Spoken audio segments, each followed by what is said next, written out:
Kita sering banget berharap semua hal itu berjalan sesuai rencana.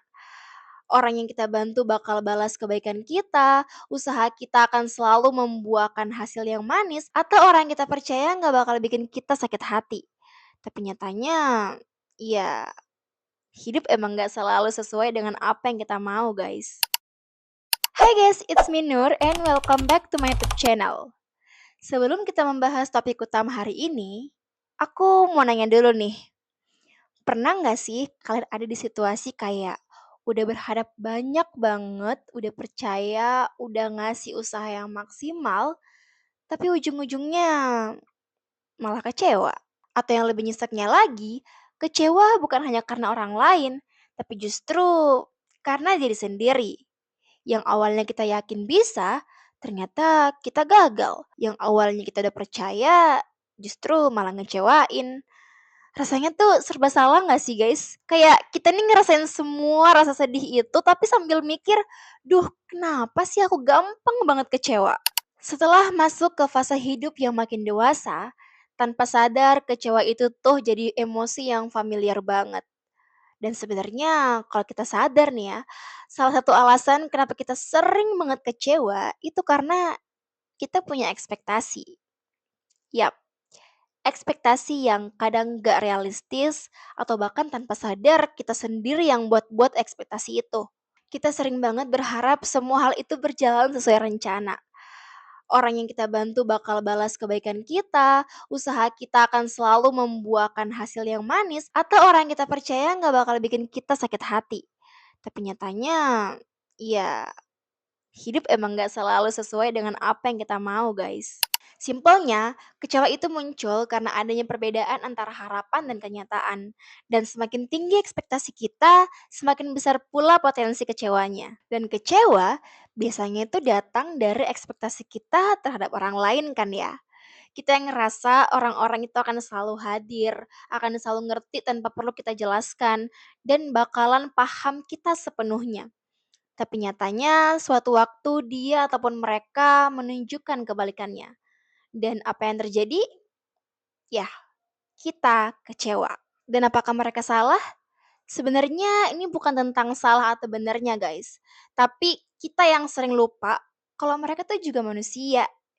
Mereka wajar banget untuk nggak selalu bisa menuhin ekspektasi kita. Mereka manusia yang punya keterbatasan, bisa nggak peka juga atau bahkan ya bisa ngecewain.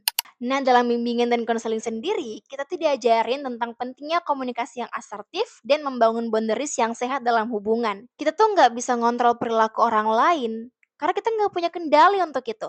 Tapi kita bisa mengatur seberapa jauh kita memberi ruang kepada mereka, seberapa bisa kita membuka pikiran dan berusaha belajar memahami. Kita juga harus punya batasan untuk ekspektasi kita, jangan sampai terlalu berlebihan. Karena kalau kita udah paham sama batasannya dari awal, ketika datang pun, ketika semua ekspektasi tidak sesuai pun, kekecewaan itu nggak akan terlalu menyakitkan. Selain punya rasa kecewa terhadap orang lain, terkadang tanpa sadar kita juga bisa kecewa sama diri kita sendiri.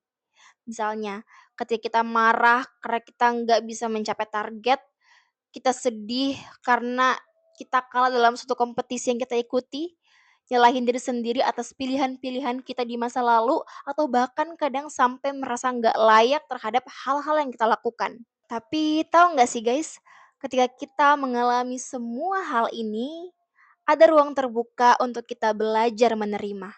Nah, dalam bimbingan dan konseling ada lagi yang disebut dengan self acceptance atau penerimaan diri, di mana kita belajar menerima bahwa nggak semua hal itu bisa kita kontrol. Kadang hidup itu membawa kita ke arah yang nggak kita rencanakan, tapi justru disitulah kita tumbuh. Jadi, daripada terus-terusan menyalahkan orang, keadaan, atau bahkan diri kita sendiri, cobalah untuk menerima dan berdamai dengan semua itu.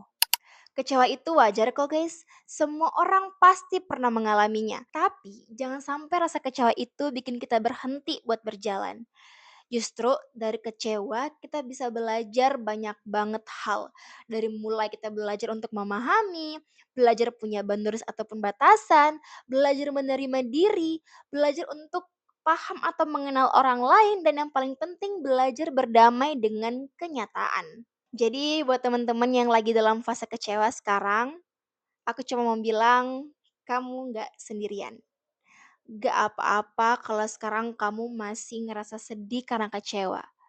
Nggak apa-apa banget buat merasa kalau, lagi nggak baik-baik aja. Merasa bahwa semua orang itu ternyata nggak bisa pahamin kita, nggak bisa memenuhi ekspektasi kita.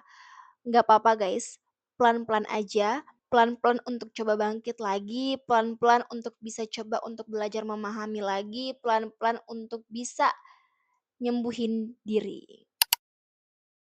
Oke guys, sekian video untuk kali ini. Jangan lupa untuk subscribe, like, dan komen. Kalau teman-teman punya hal yang ingin dibahas di video selanjutnya atau ingin diceritain, boleh banget juga untuk tulis di kolom komentar atau DM aku di Instagram di @nurwines. Oke? Sampai jumpa di video selanjutnya. Bye!